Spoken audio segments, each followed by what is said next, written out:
Every August in the heat of the summer, schools from all over the area are beginning their fall sports.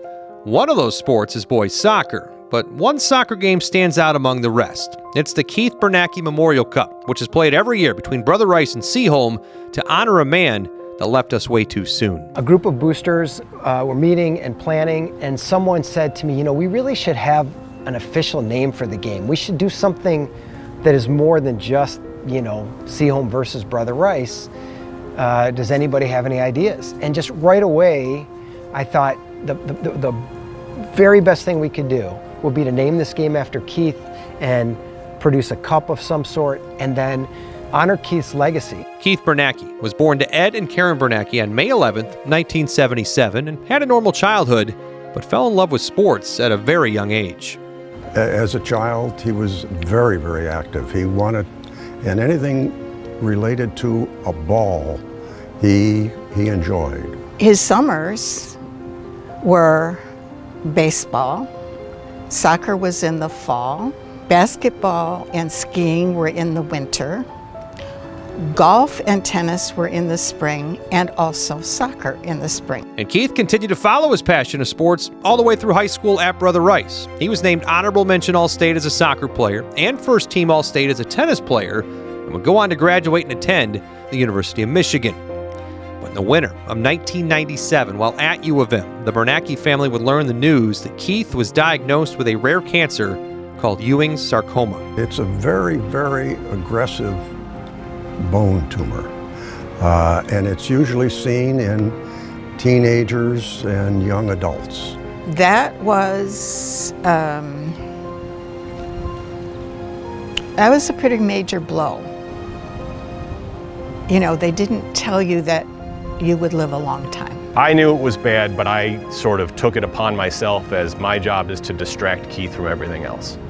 He's going to go to his appointments, he's going to get treated with my parents, I'm going to go visit him there, but when he's home, it's distract him with video games, distract him with sports.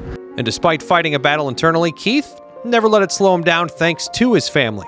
He'd go on to graduate from the University of Michigan with an undergraduate degree in political science and a master's degree in education, which helped him land a job as an English teacher and tennis coach at Seaholm.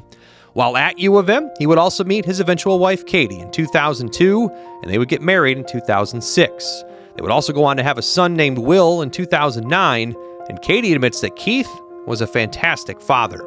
Very hands-on. So Keith wasn't working much. He had been on disability then when Will was born. So between his treatments, his mom would sometimes come over if he needed the extra help.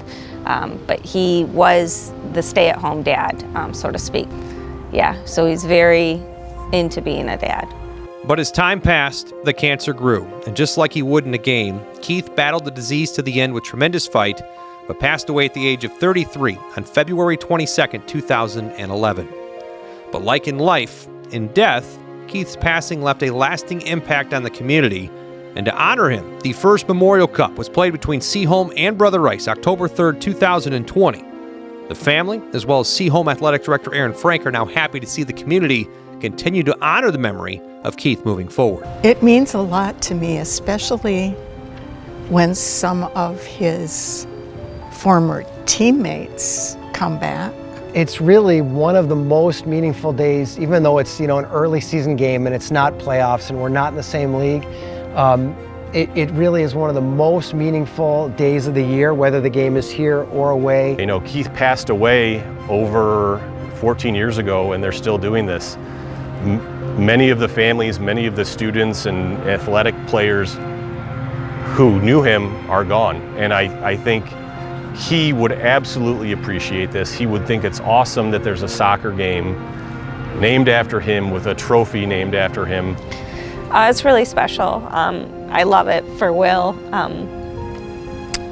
He doesn't talk about his dad much, but I know it means a lot to him, and I know that he's got some emotions probably deep down about it, but it's nice, really just touching, and that people still remember him and have this honor. When we were coming home from the hospital in January of 1997,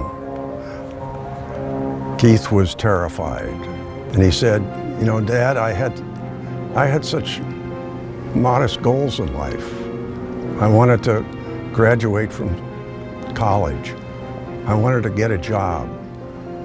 I wanted to get married. I wanted to have a family. And I wanted to make a difference in at least one person's life. I told him that story the day before he died. And I said, you remember those things, those goals you had?